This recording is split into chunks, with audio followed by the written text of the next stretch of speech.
کہانی ایک ایسی شہزادی کی جس کی بددعا نے ایک سلطنت کو تباہ کر دیا۔ ایک ایسی کہانی جو آپ کو رلا دے۔ یہ صرف ایک کہانی نہیں، ایک سچائی بھی ہے جس کو دنیا بھول چکی۔ بہت عرصہ پہلے ایک جادوئی سلطنت تھی جس کی شہزادی کا نام عالیہ رکھا گیا تھا۔ وہ بہت خوبصورت، ذہین اور نرمی کی جیتی جاگتی مثال تھی۔ اس کی آنکھوں میں چاندنی، باتوں میں پھولوں کی خوشبو، مگر اس کی زندگی ایک ایسی بددعا کے سائے میں تھی جس کا راز اسے خود بھی معلوم نہ تھا۔ شہزادی عالیہ کے پیدا ہوتے ہی اس کی ماں ملکہ ظاہرہ مر گئی۔ سب کہتے ہیں کہ ملکہ کی موت قدرتی تھی، مگر ایک بوڑھی آیا ہمیشہ چپ چاپ دعائیں پڑھتی رہتی تھی۔ وہ عالیہ کو نظر بد سے بچاتی رہتی۔ اس آیا کا نام شریفہ تھا۔ وہ دراصل وہ واحد انسان تھی جو جانتی تھی کہ عالیہ پر ایک قاتل بددعا کا اثر ہے جو اس کے بڑے ہوتے ہی اس کی جان لے لے گی یا اس کی خوشیوں کو کھا جائے گی۔ ایک دن عالیہ محل کے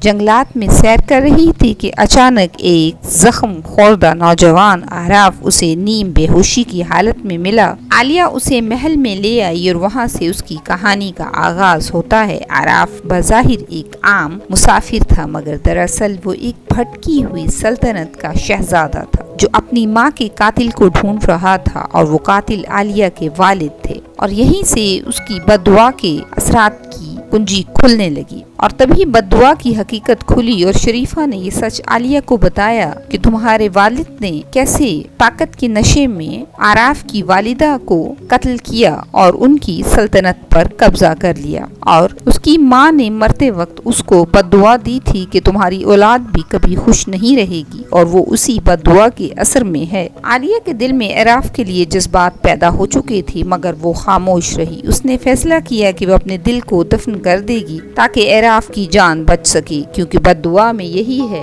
کہ وہ جس سے محبت کرے گی وہ مر جائے گا۔ لیکن قسمت کو کچھ اور ہی منظور تھا۔ ایک دن محل پر حملہ ہوا اور عالیہ کو بچاتے ہوئے اس کے باپ کی جان چلی گئی، اور عراف بھی شدید زخمی ہو چکا تھا۔ عالیہ کو باپ کے جانے کا تو دکھ بہت تھا، لیکن وہ عراف کے زخمی ہونے پر بھی بہت رنجیدہ تھی۔ عالیہ نے روتے روتے اللہ سے بہت دعا مانگی، یا اللہ میری اس محبت کو بددعا کا اثر نہ لگے۔ لیکن اس لمحے شریفہ نے اس کو بتایا کہ تم خود ہی اس کے لیے دعا کرو تو یہ بچ سکتا ہے۔ تو کچھ ہی لمحوں میں عراف کو ہوش آ گیا، لیکن عالیہ کو اس چیز کا ڈر تھا کہ کہیں اس کی محبت اس کے پیار کی زندگی کو نگل نہ جائے۔ اس نے بہت سے نجومیوں سے اس کے بارے میں پتہ کیا اور اپنی اس جادو کے اثرات کو ختم کرنے کے لیے بہت سی کوششیں کی۔ اسی طرح وہ ایک جادوگر کے پاس گئی اور اس نے اس کو کہا کہ تم اپنی آدھی سلطنت مجھے دے دو تو میں تمہیں اس بددعا سے نجات دلوا دوں گا۔ عالیہ نے سوچا کہ اللہ ہی سب سے بڑا ہے اور وہی سب کچھ کرنے والا ہے، میں اس طرح کے جادوگروں کے چکر میں نہیں پڑوں گی۔ اور اس نے دن رات اپنے اللہ سے دعائیں کی، اور آخرکار اس کے جسم سے اس بددعا کا اثر ختم ہو گیا، اور عراف جلد از جلد ٹھیک ہو گیا، اور شہزادی اور عراف کی شادی ہو گئی، اور دونوں پیار محبت سے رہنے لگے، اور ان کو اللہ تعالیٰ نے ایک بہت ہی خوبصورت شہزادہ عطا کیا، اور وہ اپنی زندگی میں خوش و خرم رہنے لگے۔